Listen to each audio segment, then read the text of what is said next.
Tenho 83 anos e as pessoas ainda olham para mim com aquela cara suave, cheia de pena, quando eu digo que moro sozinha. Elas baixam a voz como se estivessem perguntando sobre uma doença. Laura Grace, você não se sente sozinha? Elas não perguntam como se fosse uma pergunta de verdade. Perguntam como se já tivessem decidido a resposta. Então, aqui vai a minha confissão. Morar sozinha não me quebrou. Perder a minha dignidade quase quebrou. Sempre te avisam sobre o silêncio. Ninguém te avisa sobre como é quando a tua própria família começa a te tratar como se você tivesse se tornado incapaz de cuidar de si mesma com segurança. Ninguém te avisa sobre a rapidez com que vão dizer instituição, no momento em que você os assusta. Ninguém te avisa sobre a humilhação de ser chamada de teimosa, quando, na verdade, você só está tentando continuar humana. E olha, não estou aqui para te dizer que morar sozinha é algo mágico todos os dias. Não vou te vender uma fantasia. Já tive noites em que o silêncio parecia afiado. Já tive manhãs em que acordei e não quis sair da cama porque não havia ninguém ali para notar se eu não saísse. Já tive uma queda catastrófica que me deixou no chão por 11 horas. Já sentei no lar de idosos Middlebrook por 30 dias e percebi quão rápido uma vida pode ser tirada de você em nome da ajuda. Mas eu ainda estou aqui, na minha casa, nos meus termos. E o que encontrei dentro destas paredes não é tragédia, é paz, paz de verdade, misturada com medo que aprendi a administrar em vez de negar. Existem 5 coisas que ninguém te conta sobre morar sozinha, sendo uma mulher mais velha. 5. Vou te contar todas, e estou guardando a mais pesada para o final, porque é ela que decide se morar sozinha se torna liberdade ou se torna um tipo lento de perigo. A primeira coisa que ninguém te conta é que o silêncio pode parecer o inimigo antes de se tornar um amigo. Deixa eu explicar. A primeira noite que passei realmente sozinha, depois que Vincent morreu, achei que estava preparada. Eu não estava. Vincent tinha partido há pouco tempo e eu ainda o procurava sem perceber. Eu colocava 2 canecas para o chá e então ficava paralisada com a mão no armário. Eu virava a cabeça quando ouvia a casa estalar, esperando os passos dele. Naquela primeira noite, a casa parecia grande demais para uma pessoa. Cada pequeno som importava. Um cano fez um estalo. Uma tábua do chão rangia. A geladeira zumbia. E a minha mente preenchia o resto. Liguei a televisão para ter companhia. Nem cheguei a assistir. Eu só precisava de vozes para não sentir que estava desaparecendo. E o que eu não entendia naquela época era que eu não tinha medo de ladrões. Eu tinha medo de mim mesma. Eu tinha medo do que ia aparecer no silêncio quando eu não estivesse ocupada sendo a esposa de alguém ou a mãe de alguém. Sentei-me à minha mesa da cozinha com uma xícara de chá que esfriou e pensei: quem sou eu agora?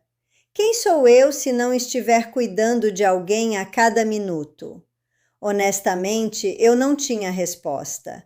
E isso me assustou mais do que a morte. A segunda coisa que ninguém te conta é que morar sozinha te obriga a se encontrar com você mesma. Goste você de si ou não. Eu preciso que você entenda algo antes de eu continuar. Muitas mulheres da minha geração foram criadas para ser úteis primeiro e pessoas depois. Eu era boa em ser útil. Eu era cuidadora, organizadora de horários, mediadora, aquela que lembrava dos aniversários e das receitas médicas, e de onde ficavam as toalhas extras. Quando todo mundo saiu de casa e Vincent se foi, a minha utilidade não desapareceu, mas a plateia desapareceu. E sem plateia eu me senti sem propósito. Então comecei pequeno. E olha, isso vai parecer quase bobo, mas preste atenção a este detalhe porque ele vai importar mais tarde. Uma noite eu decidi que ia cozinhar uma refeição que o Vincent não gostava muito e da qual as crianças teriam reclamado. Eu fiz porque eu gostava. Usei a minha louça boa, não para visitas, para mim. Acendi uma vela. Sentei como se eu importasse. E a comida teve um gosto diferente. Teve o gosto de que eu tinha permissão de existir sem estar fazendo um papel. E o que eu não entendia naquela época era que isso é o que a independência realmente é. Não é fazer tudo sozinha por orgulho. Independência é me tratar como se eu valesse esforço, mesmo quando ninguém está olhando. A terceira coisa que ninguém te conta é que morar sozinha pode ser incrivelmente fortalecedor. E então, em um momento, pode se tornar apavorante se você não estiver preparada. É aqui que a história fica pesada. Eu já morava sozinha há anos quando caí. Eu não estava fazendo nada dramático, eu não estava subindo em escada, eu não estava sendo imprudente. Eu estava andando pela minha própria sala, virei rápido demais e meu pé prendeu na borda de um tapete. Caí com força. Tentei me levantar apoiando. Meu ombro gritou. Tentei rolar. Meu quadril não cooperou. Eu conseguia ver meu telefone na mesinha lateral e não conseguia alcançá-lo. Eu o ouvi tocar em um momento, alguém ligando. Depois descobri que era a Sarah, mas eu não conseguia chegar até ele. Fiquei ali por 11 horas. Fiz xixi em mim. Senti frio. Depois senti calor. Falei comigo mesma em voz alta, porque o silêncio começou a parecer que estava pressionando meu peito. Lembro-me de ficar olhando para a parte de baixo da minha mesinha de centro e pensar: é assim que termina?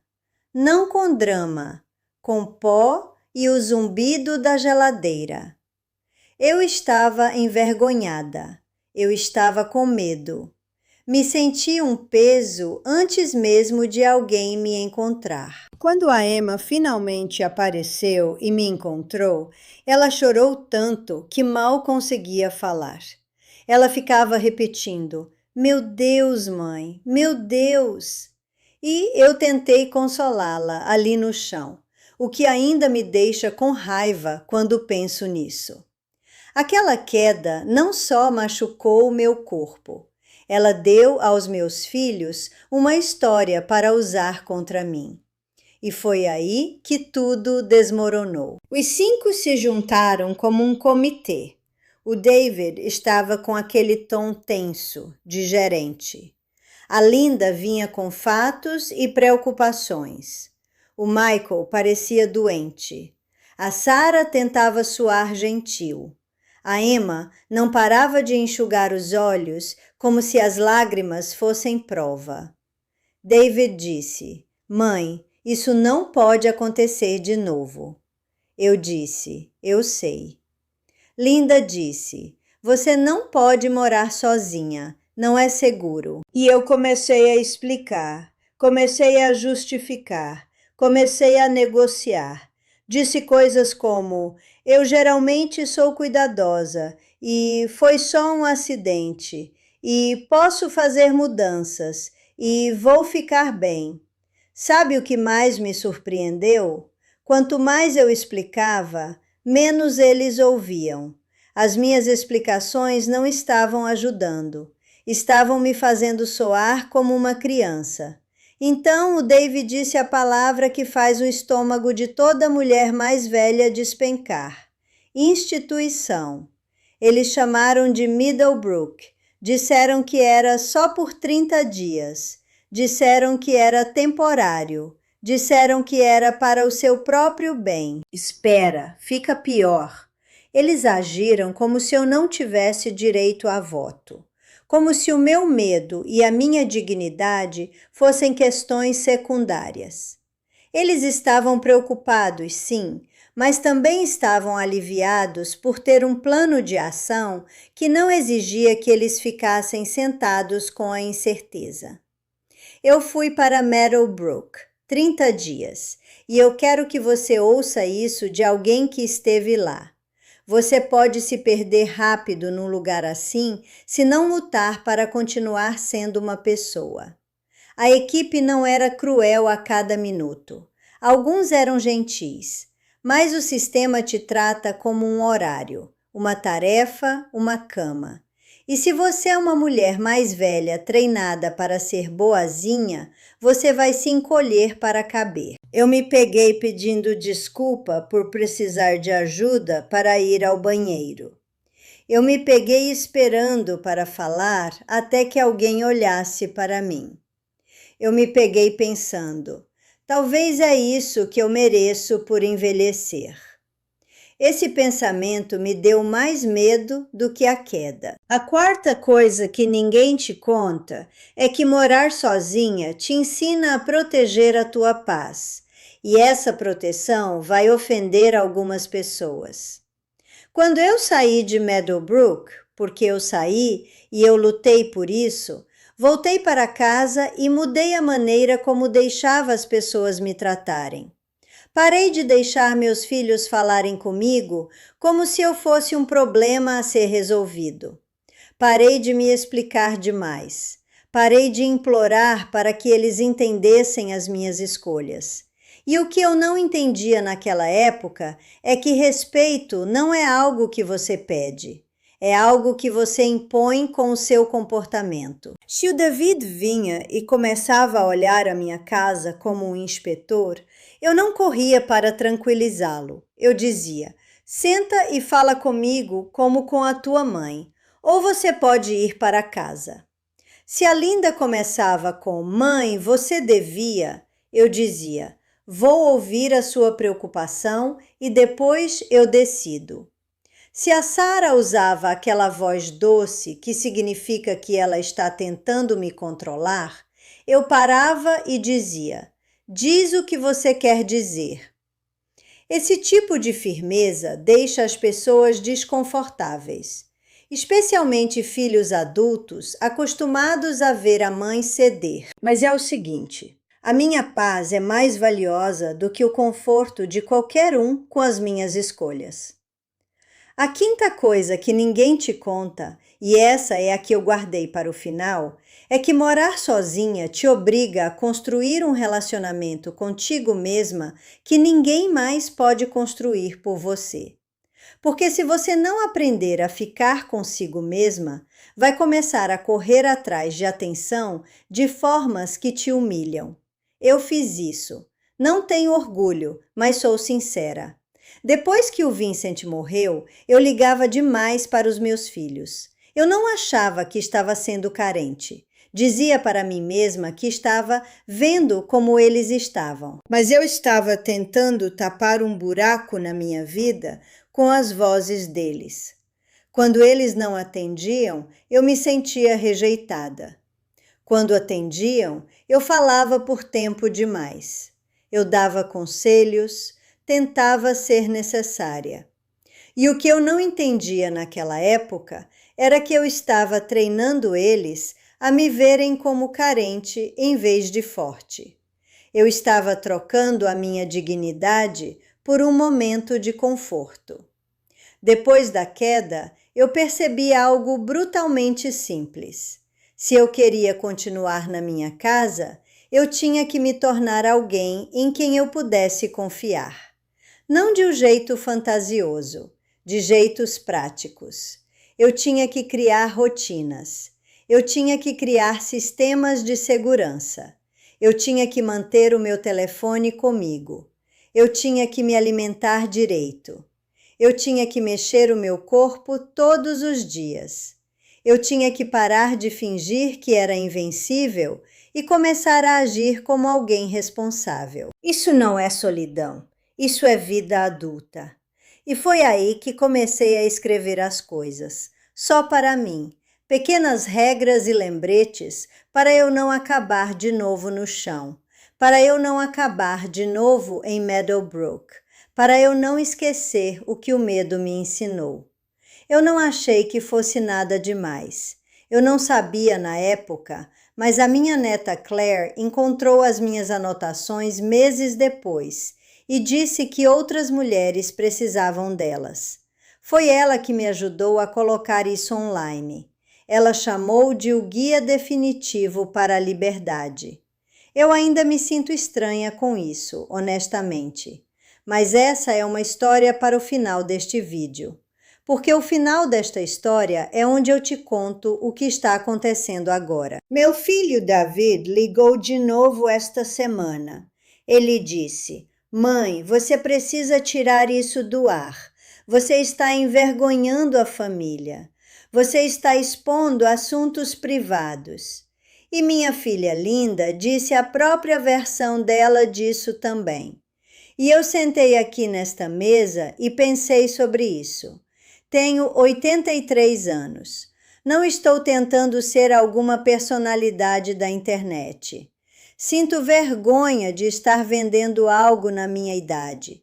Fui criada para manter os assuntos de família em segredo. Mas continuo recebendo cartas de mulheres que dizem: "Eu achei que morar sozinha significava que eu estava condenada." Ou "Meus filhos estão me pressionando." Ou "Eu caí e nunca contei a ninguém o quão humilhante foi." Ou "Vou fazer tudo o que estiver ao meu alcance para ficar longe de um lar de idosos." E eu não consigo deixar de ouvi-las. Então vou dizer isso claramente. O link para o Guia Definitivo para a Liberdade está no comentário fixado. Talvez eu tire ele do ar em breve, porque estou perdendo a coragem e porque meu filho continua insistindo. Então, se alguma coisa que eu disse hoje te tocou, clica agora, não espera. E se você se sentiu vista aqui, deixa um like. Isso me diz para continuar dizendo a verdade, mesmo quando a minha família preferiria que eu não dissesse.